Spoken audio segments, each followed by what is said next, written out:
There's still a big hole here. And I don't think Mummy's going to like it very much if her feet gets full of mud. So I better do something about it. Hey, welcome back to my shop out here in the forest, you guys. If you don't know me, my name is Duff, and I'm working on the Wifey project, which is the unification of a 1959 Renault 4CV body with the riding gear of a 71 Beetle. So I'm first going to mock up my old firewall using off-cut pieces of this white masonite. I've already got the first piece in place. This stuff is nice and rigid. It works much better than cardboard for this type of application. So yes, do yourself a favor and pick up a sheet of this stuff. It's not expensive and it will go a long way. Because you can just keep reusing pieces, you know, for the smaller templates. And then I'm also planning to install this light piece of angle bar up here, and that will provide the landing where the panel needs to go in here.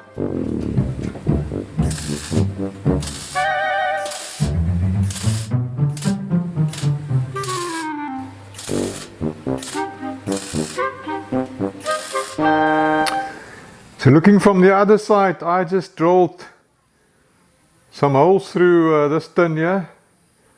Then clamped that piece of angle bar from the other side. Then I did all these plug welds, which essentially is the same as a spot weld. So that's now holding that piece of angle bar underneath. So I'm going to now cut some pieces of the masonite or hardboard, as we call it, to fit here. And then we can envision what the whole firewall part will look like. And now that word envision makes me think of Ian Russell from Full Customs Garage. He always uses the term envisioning tool. So Ian, if you're watching, the credit is yours. We are busy with an envisioning tool. So I've got another offcut piece trimmed up to fit in there like that now. You can see it's a recycled offcut piece. Look, there's some old notes and sketches on it. Now this white stuff works great as a notepad and a drawing paper as well.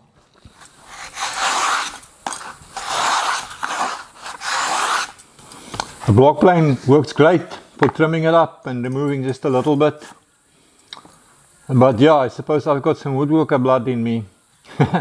You might as well just do this with whatever you have, a sanding disc or even a flap disc. But yeah, I like to use the block plane. And then another random piece for this side. So yeah, it doesn't quite fit, but it doesn't matter. You can just pick up this difference with measurements. And I think I'm going to have to do this in two pieces anyway. This curvature here will make fitting a one straight piece quite tricky. So yeah, well, I'll make my life difficult. I'm just going to do this in two sections. So if you can imagine this top piece being one continuous piece without that black hole, we now have our firewall envisioned. I've got this top part sloping back a little bit, because why not? I mean, there's so little space in this car. So that'll just add a little bit more space. Maybe the passenger can put his feet up there. So now we've got templates for making this in sheet metal. Let's go and do it.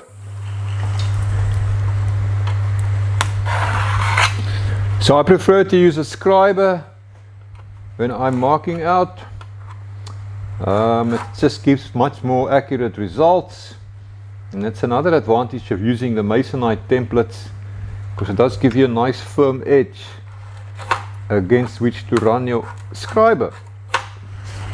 So there are many ways to cut this 18 gauge 1.2mm sheet metal.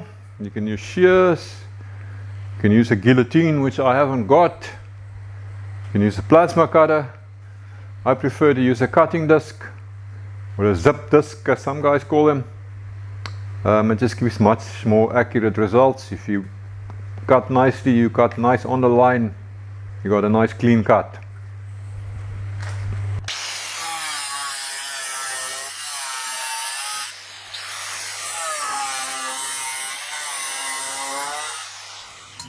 I'm going to give the edge of my panel a little bend here. Now if you haven't got a bending brake, I'm going to stick a link here on the screen to where you can go see how I made this bending brake. It really works well, and it actually was one of my most popular videos in 2023. So yeah, if you don't have a bending brake, you don't need to go and buy an expensive one. It's not a difficult thing to make. Go check out that link. Right, let's get a bend in here. It needs to be only a little bit. Yeah, I guess that's probably close enough.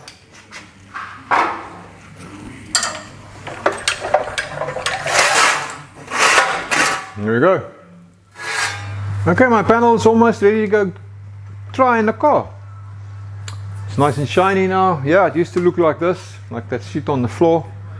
And this is actually brand new steel. I only had it about a month in the shop here. And back then it was bright and shiny. But here by me, stuff rusts so quickly. Yeah, I'm always amazed when I see these guys working on projects for months or even years. And that steel just stays bright and beautiful. I guess they must have climate controlled shops or something. Certainly not the case here by me. So I use these face-off discs a lot. I really like them, and they're great for getting rid of rust. Let me quickly show you.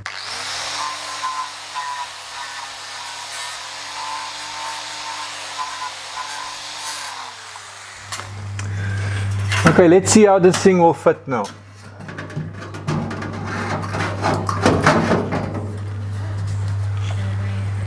Yes man, fits like a glove.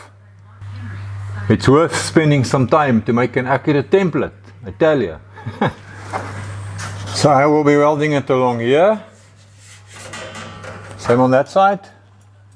But not along the bottom or across the tunnel. Because remember, I want to take the body off. So once I do final fitment in this area, I'll just add some sealant.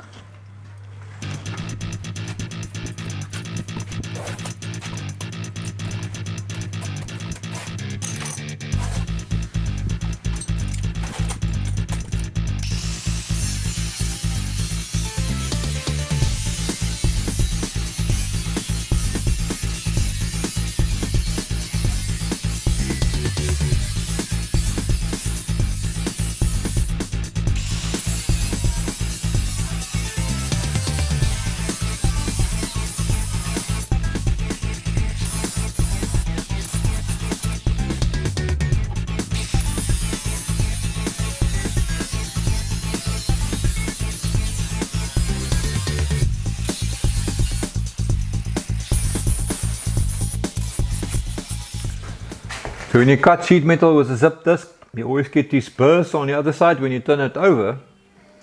Now the easiest way to get rid of that is to use a flap disc.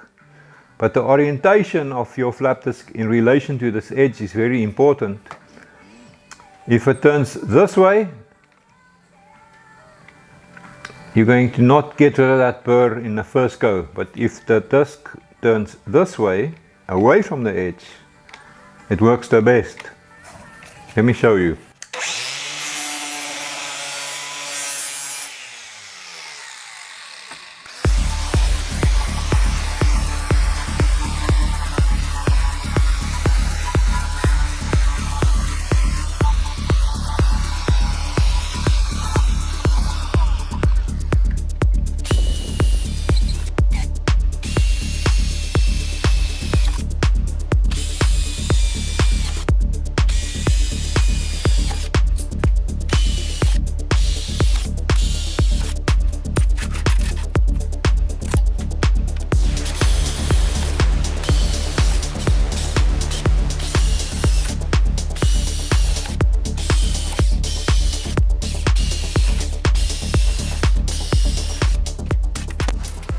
I got this panel tack welded in place.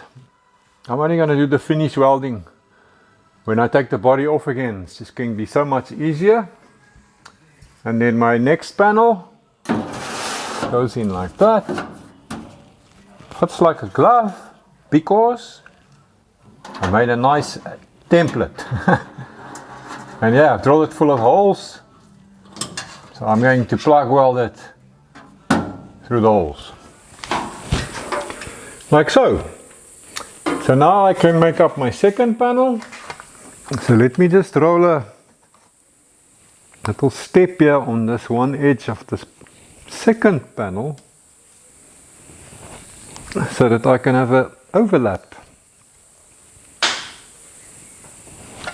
Let's do one more pass.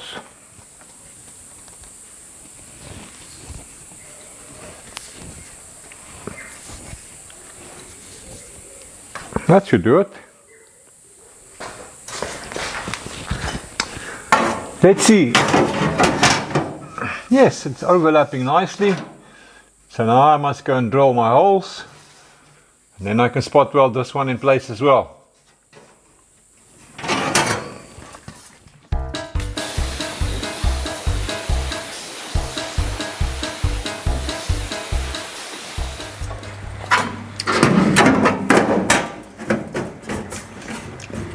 So before I weld this panel in place, I'm going to make the hole for the steering column first. I've already cut some clearance here, but I also want to cut the hole into this panel. It will just be easier to do it now. And I've opened the next can of worms. Because to know the size of that hole, I need to decide which steering column to use so I can measure it. And yes, I'm going to use the Beetle steering column. Now we got to make that fit first, and the steering shaft is too long, so I cut the shaft on either side of this collapsible compression contraption, whatever you call it. So now I can shorten it. I think this might be enough. If it's still too much, we can cut off a little bit more. To join it, I will eventually stick in a piece of tight fitting round bar on the inside, I think, plug weld, and have this piece of pipe on the outside and weld that as well, just to make sure it's extra strong. I mean, the wife is going to drive this car. We don't want it to break off now, do we? So before I weld anything, I'm just doing a test fit here to make sure that I've got my shaft length, the steering shaft length, correct. So down here, the Beetle steering column is working out pretty nicely. Up here, below the dash, I've just got it hanging on a piece of wire at the moment. So I'm going to have to make a nice bracket here for attaching it. Make sure that's nice and strong. We also would need to think about the position sideways, so that it lines up with the driver, if I can put it like that, when you sit in the seat. Yeah, well, talking of seats, I guess I need to stick a seat here now so we can sit and get a feel for the steering wheel position to make sure it's right before we do anything further. I do have the feeling that this stock Beetle steering wheel is going to be way too big for this tiny little car. But we'll find out just now. Okay, so let's get the seat in here so that I can have a sit down behind the steering wheel.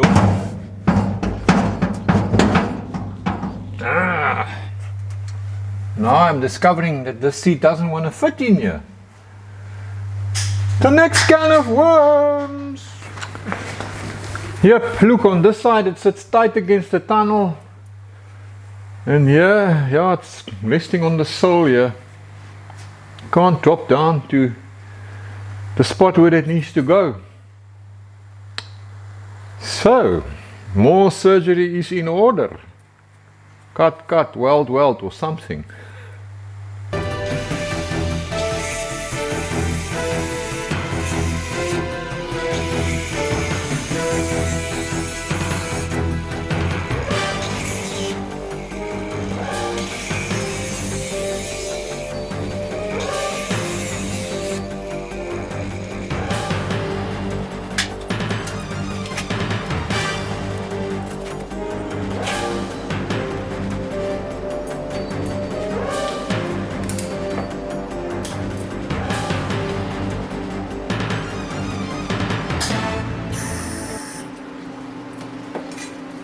clamp.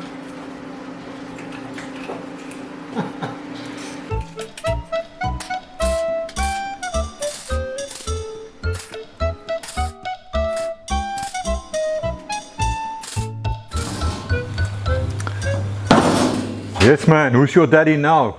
It's tight, but it's in. Okay, let me see if I can get my sorry ass in here. It's tight. What a small little car. Holy cow. I mean, look at this, my knees are next to my ears just about. This car is so small. I tell you, I don't know how they fitted 4 French people in here. Must have been those petite French ladies. But yeah, my knees need to be here to get to the pedals, and then there's no space here. So for a start, the steering will need to be smaller for sure. But hell man, I need to move the seat back more, otherwise I can't fit in here and drive this thing. And the same with my wife. I mean, we're not tiny people. What a small tiny little car.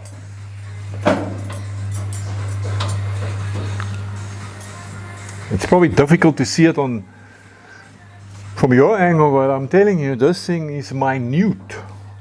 I'm gonna have to move the seat back more. Something like that.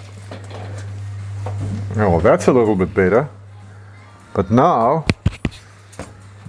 my shoulders is actually past the door here. We close the door.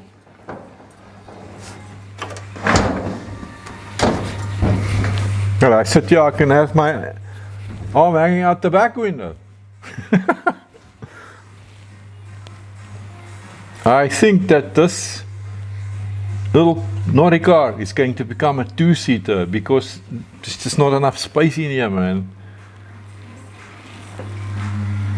And then you're gonna have to sit in this position. It is what it is. I suppose you could do that.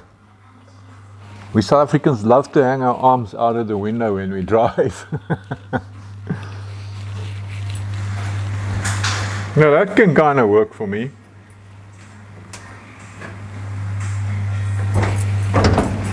Let's see.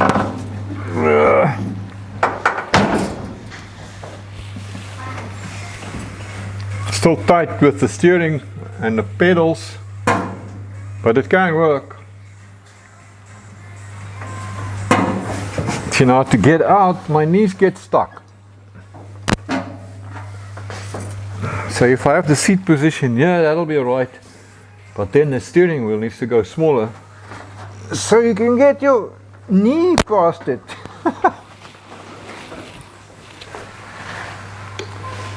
So that's where the seat ends up, to give my 6-foot frame any chance of driving this car semi-comfortably. And my wife is the same height as me. I think she might even be half an inch longer than me, or taller is probably the right word. So you can see the seat is back past this B-pillar. And look here, the seats are tight against the back door. And I even had to take this door handle off to make this work.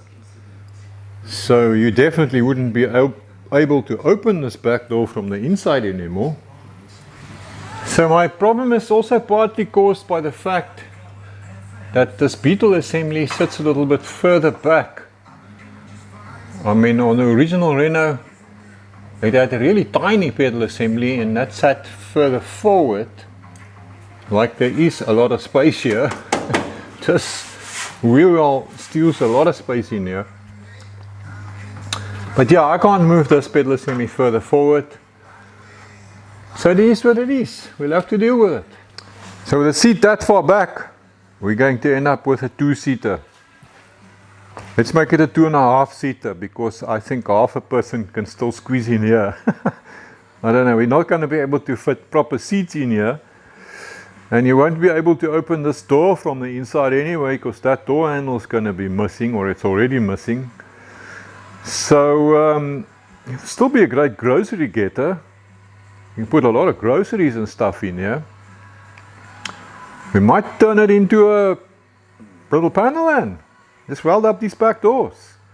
Gonna have to check with the wife. Maybe she still wants to be able to open them from the outside to get access to the groceries. I think that's what she's gonna want. Yes, why not? A two-seater with suicide doors. No seats in the back, but you can still access. Stick one small person in here and easy accessible to whatever you load in the back. I think I'm just going to do it like this. This makes sense. And it saves me the bother of having to weld up these doors and close all this in. Yeah, I think that'll be cool. Oh, and if you're a sharp observer like I know some of you are, you might have noticed that there's different wheels on here right now. That's simply because I took off the original Beetle wheels that was on here to send them in for sandblasting, because I'm planning to widen them. It's going to be a cool video about that. And I just stuck these on temporarily so that we can have some feet on another car to push her around. Right, so all of that, just so I could make a hole in the right place. But now it's done. And it's worth it, I suppose. Just going to stick in one of these self-dealing screws here to hold this panel for me.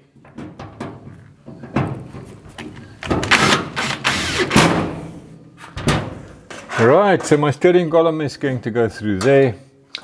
I'm going to spot weld this whole panel into place now.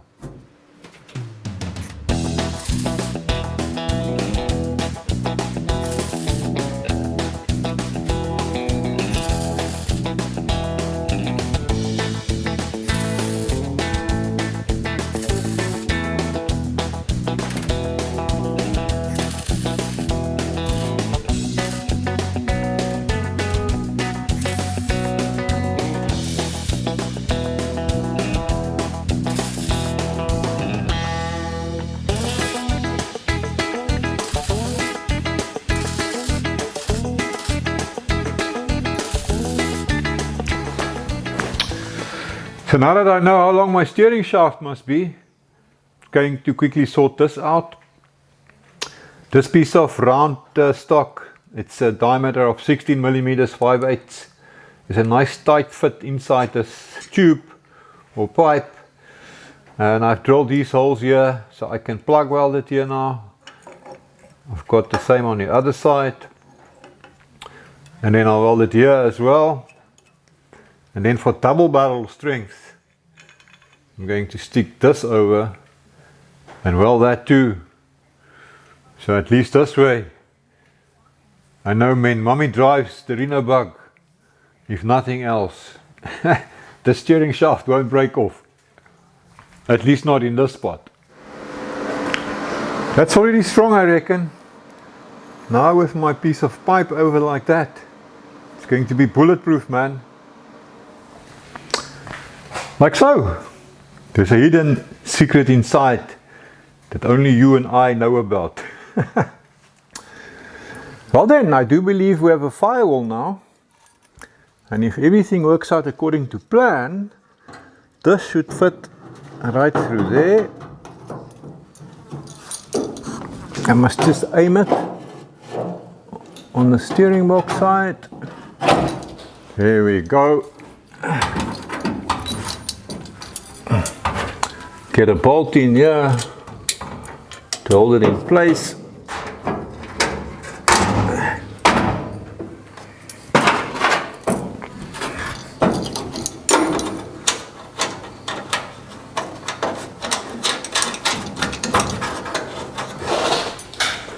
Yes, that's roughly it. Let me just tighten up these bolts here.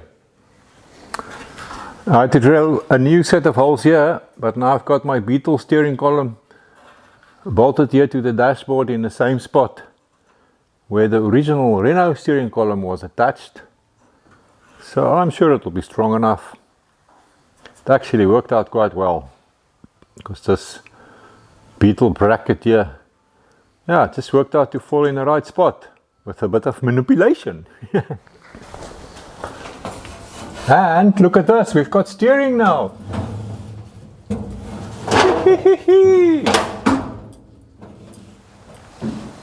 Okay, maybe not quite.